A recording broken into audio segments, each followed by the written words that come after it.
be our own dear native land. Though tribe and tongue may differ, in brotherhood we stand.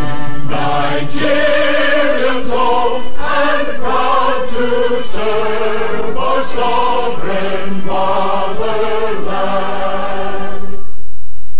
Our flag shall be a symbol that truth and justice reign.